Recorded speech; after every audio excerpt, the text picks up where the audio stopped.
यो रेडियो नेपाल हो। अब रत्नावली शर्माबाट समाचार सुन्नुहोस्। शुरूमा प्रमुख समाचार। अर्थतन्त्रका चुनौती सामना गर्ने गरी आगामी आर्थिक वर्षको नीति तथा कार्यक्रम र बजेट निर्माण गरिने प्रधानमन्त्री पुष्पकमल दाहाल प्रचण्डको भनाई। कोशी प्रदेश नामाकरणमा पार्टीबाट कमजोरी भएको माओवादी केन्द्रको ठहर। सर्वोच्च अदालतद्वारा राष्ट्रिय स्वतन्त्र पार्टीका सभापति रवि लामिछाने विरूद्ध राहदानी दुरूपयोगमा मुद्दा नचलाउने महान्यायाधिवक्ताको निर्णयका सम्बन्धमा कारण देखाउ आदेश। भारतको सिक्किममा हिम पहिरोमा परे 3 नेपालीको मृत्यु र ब्राजिलको दक्षिणी क्षेत्रमा एउटा पूर्व प्राथमिक विद्यालयमा धारिलो हतियार प्रयोग गरी 4 बालबालिकाको हत्या।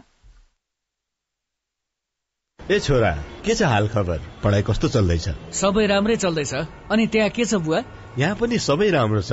ल, तेरो आमासँग कुरा गर। पर्दैन, किन धेरै पैसा खर्च गर्नुहुन्छ? किन टेन्सन लिन्छस् बाबु?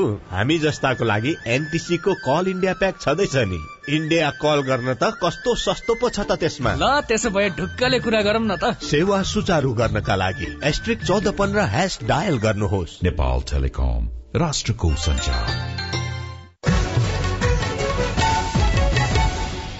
अब समाचार विस्तारमा।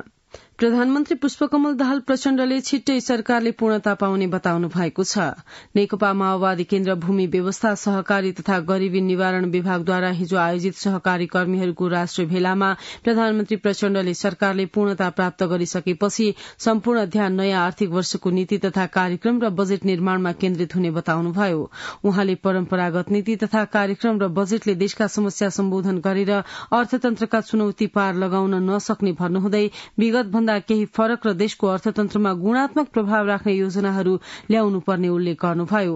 नेपालको आत्मनिर्भर अर्थतन्त्रको प्रमुख आधार कृषि क्षेत्र भएकाले त्यसमा राज्यले लगानी केन्द्रित गर्नुपर्ने र कृषिको सहकारीकरण मार्फत मात्र आयात प्रतिस्थापन र आत्मनिर्भर अर्थतन्त्र सुदृढ़ गर्न सकिने प्रधानमन्त्री प्रचण्डले बताउनुभयो। नेकपा माओवादी केन्द्रले कोशी प्रदेश नामाकरणका सम्बन्धमा पहिचानकै पक्षमा उभिने निर्णय गरेको छ। पार्टी केन्द्रीय कार्यालय पेरिस डाँडामा हिजो बसेको पदाधिकारी बैठकले कोशी प्रदेश नामाकरणका सन्दर्भमा पार्टीबाट कमजोरी भएको स्वीकार गरेको छ। बैठकको निर्णयबारे जानकारी दिनुहुँदै माओवादी केन्द्रका उपाध्यक्ष कृष्ण बहादुर महराले नामाकरणका बेलामा पहिचानको पक्षमा अडान राख्न नसक्नु पार्टीको कमजोरी भएको बैठकको निष्कर्ष रहेको बताउनुभयो। त्यस्तै आन्दोलनका क्रममा निधन भएकालाई शहीद घोषणा गर्न र उपलब्ध गराउन सरकारसँग माग गरिएको उहाँले बताउनुभयो। बैठकले मिटर ब्याज पीड़ितको बारेमा सरकारले छानबिन गरेर समस्याको समाधान खोज्नुपर्ने निर्णय गरेको छ। सर्वोच्च अदालतले राष्ट्रिय स्वतन्त्र पार्टीका सभापति रवि लामिछाने विरूद्ध राहदानी दुरूपयोगको मुद्दा नचलाउने महान्यायाधिवक्ताको निर्णय विरूद्ध दायर भएको रिट निवेदनमा कारण देखाउ आदेश जारी गरेको छ। न्यायाधीश हरि फुयालको एकल इजलासले हिजो रिटमाथि सुनवाई गर्दै लामिछाने विरूद्ध मुद्दा नचलाउने निर्णयबारे विपक्षी महान्यायाधिवक्ताको कार्यालय सहितसँग लिखित जवाफ माग गरेको हो। राष्ट्रिय स्वतन्त्र पार्टीका सभापति लामिछानेको राहदानी दुरूपयोग सम्बन्धी मुद्दा नचल्ने भनी महान्यायाधिवक्ता डाक्टर दिलमणि पोखरेलले गर्नुभएको निर्णय बदर गर्नुपर्ने माग गर्दै अधिवक्ता युवराज पौडेल सफलले लामिछाने विरूद्ध सोमबार रिट निवेदन दायर गर्नुभएको थियो। रिट निवेदनमा राहदानी दुरूपयोगमा सजाय हुनुपर्ने उन्मुक्ति दिएको उल्लेख गर्दै उक्त निर्णय बदर गर्न समेत माग गरिएको छ। नेकपा एकीकृत समाजवादीका अध्यक्ष माधव कुमार नेपालले विचार मिल्ने दलसँग सहकार्य र एकताका लागि आफ्नो दल तयार रहेको बताउनु भएको छ। एकीकृत समाजवादीको प्रचार विभागले हिजो काठमाडौँमा गरेको सम्पादकहरूसँगको अन्तर्क्रियामा अध्यक्ष नेपालले आफ्नो दल संविधानको रक्षा र सुशासनको पक्षमा विचार मिल्ने सबै दलहरूसँग सहकार्य र एकताका लागि तयार रहेको तर कुनै अर्को दलमा विलय हुन भने नसक्ने बताउनुभयो। विचारमा मेल हुनु पर्यो, दृष्टिकोणमा मेल हुनु पर्यो, नीतिमा मेल हुनु पर्यो, भावनामा मेल हुनु पर्यो। अब त्यो सबै कुराहरू मिल्ने ढंगले भयो भने मिलेर जान सकिने कुरै छैन। हामी कसैलाई पुरै पन्छाउने, समाप्त पार्ने र बहिष्कृत गर्ने सोचका साथ अघि बढ्न चाहँदैन। हामी पार्टीगत रूपमा एकता गरेर पनि जान चाहन्छौं, तर हाम्रो पार्टी कुनै पार्टीमा विलय भएर समाप्त हुनेवाला छैन। अध्यक्ष नेपालले जनतामा विकास र सुशासनको अनुभूति हुने गरी काम गर्न नसके व्यवस्थामाथि नै प्रश्न उठ्न सक्नेतर्फ दलहरू सचेत हुनुपर्ने बताउनुभयो। उहाँले हिजो एकपटक असफल भइसकेको व्यवस्थाको वकालत गर्नु र परीक्षण भइसकेका व्यक्तिहरूले अहिलेको व्यवस्थामाथि प्रश्न उठाउनु उचित नहुने धारणा राख्नुभयो। नेकपा एमालेका अध्यक्ष केपी शर्मा ओलीले मुलुकमा विकास, समृद्धि र स्थायित्व एमाले पार्टीले नै दिने बताउनु भएको छ। बाराको महागढ़ीमाई नगरपालिका बरियापुरमा हिजो आयोजित कार्यक्रममा अध्यक्ष ओलीले एमालेलाई कमजोर बनाउने नियतका साथ वर्तमान गठबन्धन बनेको आरोप लगाउनुभयो। प्रतिनिधि सभाको नयाँ नियमावली पारित भएसँगै प्रतिनिधि सभाको कार्यव्यवस्था परामर्श समिति गठन भएको छ। समितिमा सभामुख, उपसभामुख, संघीय सरकारका कानून, न्याय तथा संसदीय मामिला मन्त्री र विभिन्न दल र स्वतन्त्र सांसदहरूको प्रतिनिधित्व रहेको छ। सभामुख देवराज घिमिरे, उपसभामुख इन्दिरा राणा, प्रतिनिधि सभामा प्रतिनिधित्व गर्ने दल र स्वतन्त्र सांसदहरूबीच हिजो बसेको बैठकमा सहमति भए अनुसार 21 सदस्यीय कार्यव्यवस्था परामर्श समिति गठन गरिएको हो। 21 सदस्यीय समितिमा नेपाली कांग्रेसबाट 6 जना, नेकपा एमालेबाट 5 जना र नेकपा माओवादी केन्द्रबाट 2 जना सदस्य रहनु भएको छ। यस्तै राष्ट्रिय स्वतन्त्र पार्टी, राष्ट्रिय प्रजातन्त्र पार्टी, जनता समाजवादी पार्टी नेपाल, नेकपा एकीकृत समाजवादी पार्टी, जनमत पार्टी, लोकतान्त्रिक समाजवादी पार्टी र नागरिक उन्मुक्ति पार्टीका एक सांसद कार्यव्यवस्था परामर्श समितिमा सदस्य रहनुहुनेछ। ती बाहेक 1 सीट भएका दल तथा स्वतन्त्र सांसदका तर्फबाट 1 जना सदस्य रहनुहुनेछ। राष्ट्रपति रामचन्द्र पौडेल स्वास्थ्य लाभ गरेर त्रिभुवन विश्वविद्यालय शिक्षण अस्पताल महाराजगंजबाट हिजो शीतल निवास फर्कनु भएको छ। राष्ट्रपति पौडेललाई केही समय पूर्ण रूपमा आराम गर्न चिकित्सकहरूले सुझाव दिनुभएको अस्पतालले जनाएको छ। राष्ट्रपति पौडेल पेटमा समस्या आएपछि गत शनिबार अस्पताल भर्ना हुनुभएको थियो। यसैबीच राष्ट्रपति पौडेलले आफ्नो उपचारमा संलग्न चिकित्सक, नर्स, स्वास्थ्य कर्मी, त्रिभुवन विश्वविद्यालय शिक्षण अस्पताल परिवार तथा स्वास्थ्य लाभको कामना गर्नुहुने सबैमा धन्यवाद व्यक्त गर्नुभएको उहाँको सचिवालयले जनाएको छ। संचार तथा सूचना प्रविधि मन्त्री रेखा शर्माले देशलाई विश्वमा चिनाउन सकिने चलचित्र निर्माणमा चलचित्र कर्मीहरू लाग्न आवश्यक रहेको बताउनु भएको छ। नेपाल चलचित्र निर्माता संघद्वारा हिजो काठमाडौँमा आयोजित कार्यक्रममा संचार मन्त्री शर्माले संख्यात्मक भन्दा गुणात्मक चलचित्र निर्माण गर्नु अहिलेको आवश्यकता भएको बताउनुभयो। उहाँले राजनैतिक रूपमा नेपालमा आएको ठूलो परिवर्तन र उपलब्धिका विषयवस्तुलाई समेटेर चलचित्र निर्माण गर्नुपर्ने पनि उल्लेख गर्नुभयो। सरकारका प्रवक्ता समेत रहनुभएका संचार मन्त्री शर्माले चलचित्र क्षेत्रको विकासमा नीतिगत समस्याहरूको समाधानका लागि सरकार तयार रहेको र अहिले बजेट निर्माणतर्फ सरकार लागिरहेकाले चलचित्र क्षेत्रको विकासका लागि तत्काल गर्नुपर्ने विषय बजेटमा समेट्न सुझाव दिन चलचित्र कर्मीहरूलाई आग्रह गर्नुभयो।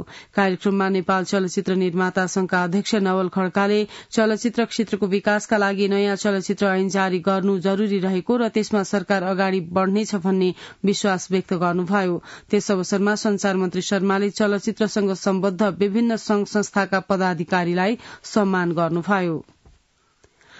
निर्वाचन आयोगले आगामी वैशाख 10 गते हुने प्रतिनिधि सभा सदस्यको उपनिर्वाचन प्रयोजनका लागि निर्वाचनमा उम्मेद्वारले गर्न पाउने खर्चको अधिकतम हद तोकेको छ।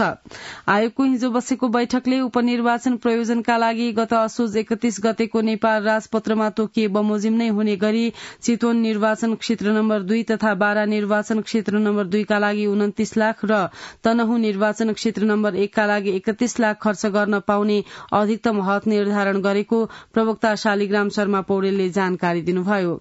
आयोगले तोकेको खर्चको हदभित्र रही निर्वाचनमा खर्च गर्न र निर्वाचन खर्चको विवरण उम्मेद्वार वा उम्मेद्वारको प्रतिनिधिले निर्वाचन परिणाम घोषणा भएको मितिले 35 दिनभित्र सम्बन्धित जिल्ला निर्वाचन कार्यालयमा पेश गर्नुपर्ने समेत आयोगले निर्णय गरेको प्रवक्ता पौडेलले बताउनुभयो। समाचार रेडियो नेपालबाट सुनिरहनु भएको छ। अब एकैछिन सूचना र सन्देश। ए नानी, तिमीले छोरीको जन्म दर्ता गरायौ? गराउला नि काकु, के को हतार छ र? राम राम राम राम, त्यसो भनेर हुँदैन नि नानी। जन्म, मृत्यु, बसाइसराई, विवाह, सम्बन्ध विच्छेद जस्ता व्यक्तिगत घटना 35 दिन भित्रमै वडा कार्यालयमा गएर दर्ता गराइहाल्नु पर्छ। व्यक्तिगत घटना दर्ता गरेपछि मात्रै सामाजिक सुरक्षा भत्ता प्राप्त गर्न, बाल बालिकालाई स्कूल भर्ना गर्न, नागरिकता, पासपोर्ट र राष्ट्रिय परिचय पत्र नम्बर प्राप्त गर्न सकिन्छ।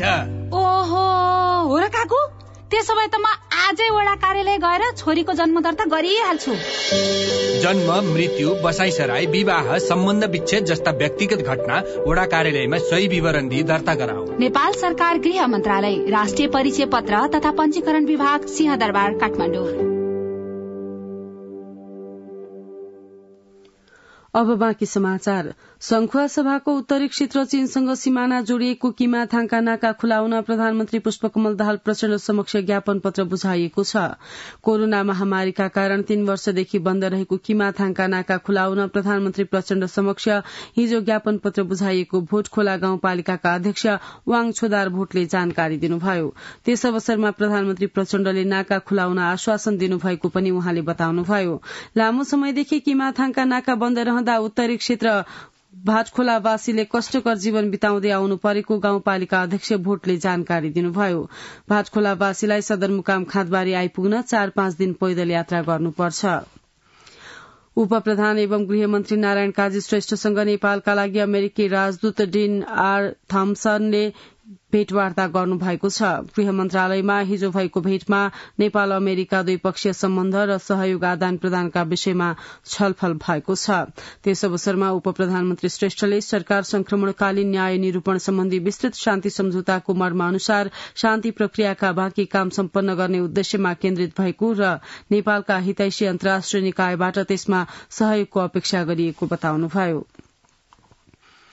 राष्ट्रिय सभा राष्ट्रिय सरोकार तथा समन्वय समितिको बैठकमा राष्ट्रपति चुरे संरक्षण कार्यक्रमको हालसम्मको कार्यान्वयन अवस्था, समस्या तथा भावी कार्ययोजना, नेपालका काष्ठजन्य वन पैदावारको उच्चतम उपयोग, उत्पादन तथा आपूर्ति र विदेशबाट हुने आयात विस्थापन सम्बन्धमा छलफल भएको छ। सिंहदरबारमा हिजो आयोजित बैठकमा राष्ट्रपति चुरे तराई मधेस संरक्षण विकास समितिका अध्यक्ष किरण पौडेलले समितिले हालसम्म गरेका कामको प्रगति विवरण, संगठनात्मक स्वरूप, कार्यक्षेत्र र क्रियाकलापका बारेमा समितिलाई जानकारी गराउनुभयो। अख्तियार दुरूपयोग अनुसन्धान आयोगले भ्रष्टाचार गरेको आरोपमा बाराको सिमरनगढ़ नगरपालिकाका तत्कालीन प्रशासकीय अधिकृत विश्वराज मरासिनी, लेखा अधिकृत शर्मेन्द्र प्रसाद चौधरी र जिन्सी शाखा प्रमुख सुरेश प्रसाद यादव विरूद्ध विशेष अदालत काठमाडौँमा मुद्दा दायर गरेको छ। आयोगका प्रवक्ता भोला दाहालका अनुसार सफ्टवेयर खरिद स्वीकृत गरी करिब 2 लाख रूपियाँ भुक्तानी गरेको तर सफ्टवेयर खरिद नै नगरी सरकारी सम्पत्ति बदनियतपूर्वक हानि नोक्सानी गरेको पाइएकाले मुद्दा दायर गरिएको हो। सिक्किममा हिम पहिरोमा परेर 3 नेपाली सहित 7 जनाको मृत्यु भएको छ। हिम पहिरोमा परि 13 जना घाइते भएका छन्। मंगलबार दिउँसो गान्तोक नाथुला जेएनएम सड़कमा पहिरो गएको थियो। पहिरोमा परेर मृत्यु हुने नेपालीहरूमा पूर्वी चितवनको कालिका नगरपालिका 6 खोले सिमल स्थित मनोकामना दुग्ध उत्पादक सहकारी संस्थाबाट भारतको सिक्किम भ्रमण गएका शिवप्रसाद लामिछाने र आशिका ढकाल तथा रूपन्देहीका मुना शाह श्रेष्ठ रहेको भारतीय सेनाले विज्ञप्ति मार्फत जनाएको छ। मृत्यु हुने अन्य 4 जना भने भारतीय नागरिक रहेका छन्। मनोकामना दुग्ध उत्पादक सहकारीबाट 2 वटा बसमा करिब 70 जना नेपाली सिक्किम भ्रमणमा गएका थिए। धनुषा जिल्ला सहित तराई मधेसका जिल्लाहरूमा चिकन पक्स अर्थात छेउला रोगको प्रकोप देखिन थालेको छ। चिकन पक्स विरूद्धको खोप नलगाएका कारण संक्रमण बढ़ेको र चिकन पक्स सरुवा रोग भएकाले विशेष सतर्कता अपनाएर घरमै बस्नुपर्ने चिकित्सकहरू बताउँछन्। अजय कुमार झाको रिपोर्ट। धनुषा जिल्लाका बालबालिकाहरूमा चिकन पक्स विरूद्धको खोप नलगाएका कारणले प्रकोप बढ़ी मात्रामा देखिएको छ। केही ठाउँमा सर्वसाधारणले आफ्नो बालबालिकालाई ठेउला विरूद्धको खोप लगाएको भए पनि धेरैले नलगाएका कारणले यसको संक्रमण बढ़ेर गएको छ। चिकन पक्सबाट आफ्नो छोरा पीड़ित भएको बताउँदै धनुषाको डेब्डियाका मुकुन्द ठाकुर, जुन स्कुलमा मेरो बच्चा पढिरहेछ त्यहाँ लगभग 15 देखि 20% बच्चाहरू स्कुल आउन जान छोडेको र त्यसको कारण चाहिँ यो चिकन पक्स नै भएको भनेर स्कुलबाट जानकारी पाएको हो। यो निको नभएसम्म स्कुलमा नआउनलाई उहाँहरूले आग्रह गर्नुभयो। मैले सम्पर्क गरेको डाक्टर र यसको कुरालाई ध्यान दिँदाखेरि लगभग बिहानदेखि 2 घण्टाभित्र 10-15 वटा बच्चालाई हेरिसकेको र सबैलाई यस्तै चिकन पक्स भएको देखिएको उहाँहरूले जानकारी गराउनु। नेपाल सरकारले नै दादुरा रुबेला खोप जस्तै ठेउला अर्थात चिकन पक्स विरूद्धको खोप दिन आवश्यक रहेको छ। प्रादेशिक अस्पताल जनकपुरका वरिष्ठ बाल रोग विशेषज्ञ डाक्टर जामुन प्रसाद सिंह। छालामा अहिले यो सरुवा रोग धेरै नै देखिएको छ। चिकन पोक्स भनेको एक किसिमको पोक्स भाइरसबाट हुने रोग हो र यो रोग चाहिँ कन्ट्याक्टबाट सर्छ। कन्ट्याक्ट भन्नाले उसले लगाएको लुगा छुँदाखेरि उसले डाइरेक्ट कन्ट्याक्ट हामीलाई छुँदाखेरि यो सर्ने हुन्छ र यो सामान्यतः सानो बच्चाहरूमा चाहिँ केही पनि खराबी गर्दैन, यसमा आतिन पर्दैन, ज्वरो आउँछ अनि सानो सानो फोकाहरू हुन्छ र त्यो फोकाको टुप्पामाथि अलिकति पाकेको जस्तो पनि देखिन्छ। फोका चाहिँ सेतो पानीले भरेको हुन्छ, फोकाको चाहिँ टुप्पामा चाहिँ अलिकति कालो धब्बा जस्तो देखिन्छ र त्यो पानी कहिले काहीँ इन्फेक्सन भयो भने सेतो पनि बन्छ, इन्फेक्सन भएन भने आफै सुकेर जान्छ। चिकन पक्स धेरै विद्यार्थीहरूमा देखा परेका कारणले धनुषाका कतिपय विद्यालयहरूले विद्यार्थीलाई विद्यालय आउनमा रोक लगाएको छ। यो एक प्रकारको सरुवा रोग भएका कारणले रोग लागेपछि सजगता अपनाउन आवश्यक रहेको छ। अजय कुमार झा, रेडियो नेपाल, जनकपुर धाम। पोखरा महानगरपालिकाले किसानको वर्गीकरण गरी परिचय पत्र वितरण शुरू गरेको छ। कृषि योजना तथा कार्यक्रमलाई व्यवस्थित गर्न किसानको वर्गीकरण गरिएको हो। उद्यमी, व्यावसायिक, व्यवसाय उन्मुख, जीविकोपार्जन र सामान्य गरी 5 किसिमबाट किसानको अवस्था वर्गीकरण गरी परिचय पत्र वितरण शुरू गरिएको हो। महानगरको कृषि तथा आर्थिक विकास महाशाखाका प्रमुख मनोहर कड़रियाले सबै ओडामा किसान सूचीकरण र वर्गीकरणको काम भइरहेको जानकारी दिनुभयो।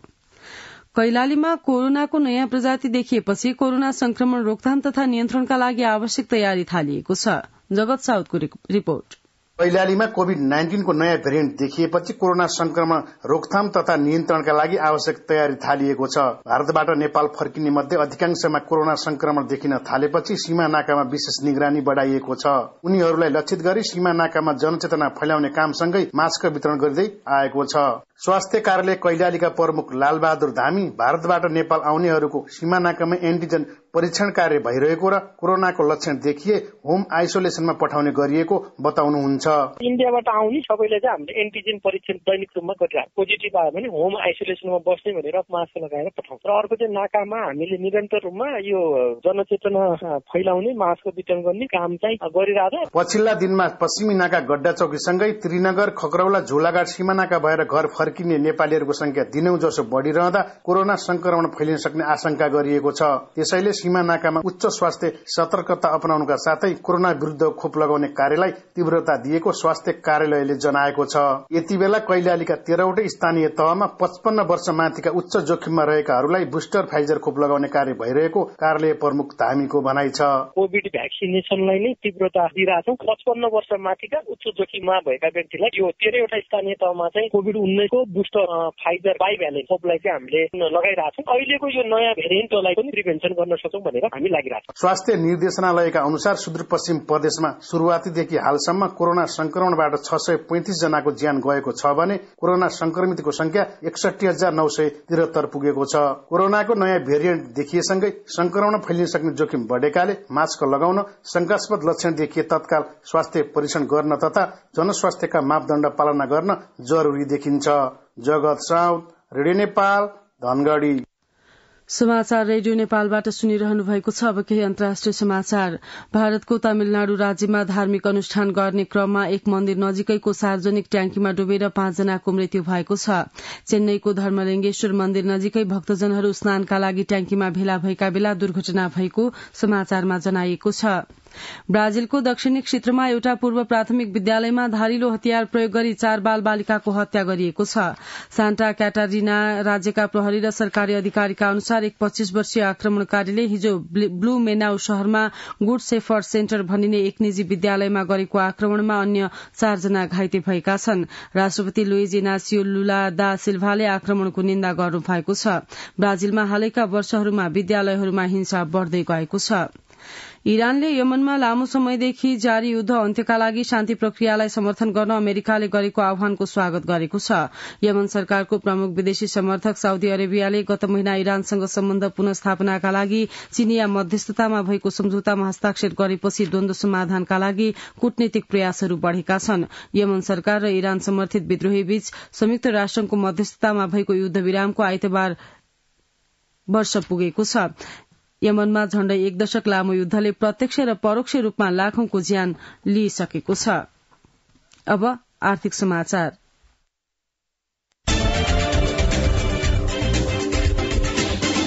नेपालका प्रमुख 2 दात्री निकायहरू विश्व बैंक र एसियाली विकास बैंकले नेपालमा लगानी गरेका विभिन्न आयोजना तथा कार्यक्रमको प्रभावकारी कार्यान्वयनका लागि पहल गर्न नवनियुक्त अर्थमन्त्रीसँग आग्रह गरेका छन्। ती दुवै निकायहरूसँगको भेटपछि अर्थमन्त्री डाक्टर प्रकाश चरण महतले नेपाललाई सहयोग गर्न उहाँहरू उत्साहित भएको र उहाँहरूको चासो र चिन्ता प्रदान गरिएको सहयोग समयमा खर्च हुन नसकेको भन्ने रहेको उल्लेख गर्नुभयो। अर्थमन्त्री महतले आयोजनाको जग्गा अधिग्रहण साइट क्लियरेन्स समयमा नभएर समस्या भएको, त्यसकारण ठेक्का प्रक्रिया अघि बढ्न नसकेको र कामले गति लिन नसकेको भन्ने सम्बन्धमा उहाँहरूको चासो रहेको उल्लेख गर्नुभयो। छलफलका क्रममा नयाँ विकास आयोजना र कार्यक्रम बारे पनि छलफल भएको अर्थमन्त्री महतले बताउनुभयो। एसियाली विकास बैंकले दुधकोशी जलाशय युक्त जलविद्युत आयोजना र विश्व बैंकले माथिल्लो अरूण जलाशय युक्त जलविद्युत आयोजनामा चासो देखाउनुका साथै सड़क आयोजनाहरूमा पनि बजेटरी सहयोगका लागि भेटका क्रममा चासो व्यक्त गरेको अर्थमन्त्री महतले बताउनुभयो। नेपाली बजारमा बुधबार सुनको मूल्यले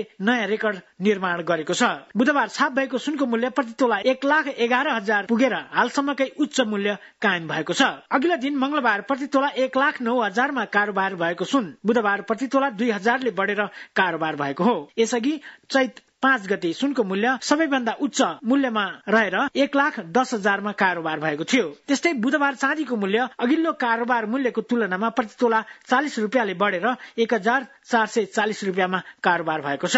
नेपाल चेम्बर अफ कमर्सले निर्यात प्रवर्धन सम्बन्धी ठोस नीति एवं योजना अघि सार्न सरकारलाई आग्रह गरेको छ। नेपाल चेम्बर अफ कमर्सको पदाधिकारी टोलीले बुधबार उद्योग वाणिज्य तथा आपूर्ति मन्त्री रमेश रिजालसँगको भेटमा निर्यात प्रवर्धनका लागि एक्सपोर्ट हाउसको अवधारणा 7वटै प्रदेशमा अविलम्ब लागू गरी निर्यातमूलक उद्योगहरूलाई प्रोत्साहन गर्न सुझाव दिएको छ। भेटका क्रममा चेम्बर अध्यक्ष राजेन्द्र मल्लले निर्यात व्यापारलाई मूल्य अभिवृद्धिका आधारमा अनुदान दिने नीति अपनाउन र एकद्वार प्रणाली अन्तर्गत निकासीकर्तालाई सरल र सहज ढंगले प्रदान गर्ने व्यवस्था गर्न पनि आग्रह गर्नुभयो। चेम्बर टोलीसँगको भेटपछि उद्योग वाणिज्य तथा आपूर्ति मन्त्री रमेश रिजालले औद्योगिक नीतिमा सुधार गर्ने काम सरकारको उच्च प्राथमिकताको विषय भएको बताउनुभयो। उद्योग मन्त्री रिजालले निजी क्षेत्रसँग मिलेर काम गर्न सरकार तयार रहेको उल्लेख गर्नुभयो। नयाँ वर्षको अवसर पारेर पोखरामा 18औं फेवा नव वर्ष महोत्सव आयोजना हुने भएको छ। होटल संघ पोखराको आयोजनामा यही चैत्र 29, 30 र वैशाख 1 गते आन्तरिक तथा बाह्य पर्यटन प्रवर्धन गर्ने उद्देश्यका साथ महोत्सव गर्न लागि संघका अध्यक्ष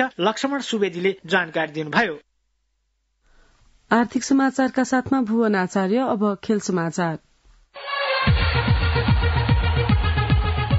नेपालको एकदिवसीय अन्तर्राष्ट्रिय वरियतामा सुधार भएको छ। अन्तर्राष्ट्रिय क्रिकेट परिषद आईसीसीले बुधबार सार्वजनिक गरेको वरियतामा नेपालले 1 स्थान सुधार गरेको छ। नयाँ वरियतामा नेपाल 1 स्थान सुधार गरेर 14औं स्थानमा रहेको छ। नयाँ वरियतामा नेदरल्याण्ड्सलाई पछि पार्दै नेपाल 14औं स्थानमा उक्लिएको हो। नेपाल भन्दा पछाडि नेदरल्याण्ड, ओमन, नामिबिया, अमेरिका, यूएई र पपुवा न्युगिनी रहेका छन्। एसोसिएट राष्ट्रतर्फ स्कटल्याण्ड शीर्ष स्थानमा कायमै रहेको छ। स्कटल्याण्ड 12औं स्थानमा कायमै रहेको छ। एसोसिएट राष्ट्रमा नेपाल भन्दा अगाडि स्कटल्याण्ड मात्र रहेको छ। अस्ट्रेलिया वरियताको शीर्ष स्थानमा रहँदा न्यूजील्याण्ड दोस्रो, भारत तेस्रो र इंग्ल्याण्ड चौथो स्थानमा छ। जिम्बाब्वेमा हुने एकदिवसीय विश्व छनौट खेल्ने 10 मध्ये 9 टोलीको टुङ्गो लागेको छ। आगामी जुन 18 तारिकबाट शुरू हुने विश्वकप छनौटमा Sri Lanka, West Indies, Zimbabwe, Netherland, Nepal, Oman, Scotland, UAE र अमेरिकाले स्थान पक्का गरेका छन्। श्रीलंका, वेस्ट इन्डिज, जिम्बाब्वे र नेदरल्याण्ड सुपर लीगबाट पुछारमा रहँदै विश्वकप छनौटमा पुगेका हुन्। यी 4 टोलीले सोझै विश्वकप खेल्ने अवसर गुमाएका हुन्। अब सुपर लीगबाट आयरल्याण्ड र दक्षिण अफ्रिका मध्ये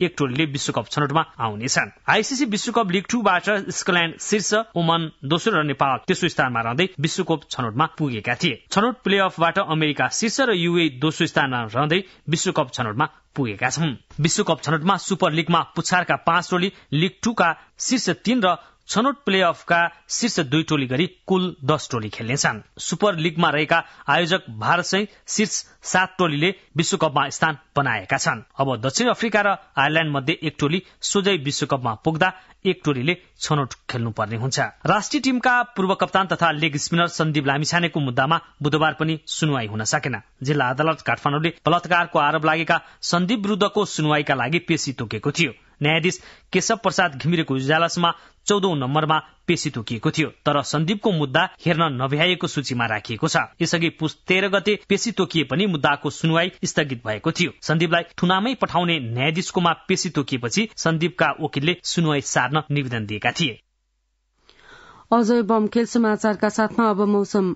आज कर्णाली, गण्डकी र कोशी प्रदेशका पहाड़ी भागका 1-2 स्थानमा मेघ गर्जन, चट्याङ सहित हल्का वर्षा हुनुका साथै बाँकी पहाड़ी भाग लगायत सुदूरपश्चिम प्रदेश र लुम्बिनी प्रदेशमा आंशिक बदली हुने र अन्य भागमा मौसम प्राय सफा रहने जल तथा मौसम विज्ञान विभागले जनाएको छ। गत 24 घण्टामा काठमाडौँ उपत्यकामा मापन गरिएको अधिकतम तापक्रम 27.5 डिग्री सेल्सियस, न्यूनतम तापक्रम 11.5 डिग्री सेल्सियस। अहिले बिहानको सापेक्षिक आर्द्रता 84%। आज दिउँसो काठमाडौँ उपत्यकाको अधिकतम तापक्रम 26 देखि 28 डिग्री सेल्सियसका बीच रहने अनुमान छ। काठमाडौँ उपत्यकामा सूर्योदय अघि बिहान 5:49 भयो भने सूर्यास्त भरि साँझ 6:24 हुनेछ। अन्त्यमा यस प्रसारणका प्रमुख समाचार फेरि एकपटक। अर्थतन्त्रका चुनौती सामना गर्ने गरी आगामी आर्थिक वर्षको नीति तथा कार्यक्रम र बजेट निर्माण गरिने प्रधानमन्त्री पुष्पकमल दाहाल प्रचण्डको भनाई। कोशी प्रदेश नामाकरणमा पार्टीबाट कमजोरी भएको माओवादी केन्द्रको ठहर। सर्वोच्च अदालतद्वारा राष्ट्रिय स्वतन्त्र पार्टीका सभापति रवि लामिछाने विरूद्ध राहदानी दुरूपयोगमा मुद्दा नचलाउने महान्यायाधिवक्ताको निर्णयका सम्बन्धमा कारण देखाउ आदेश।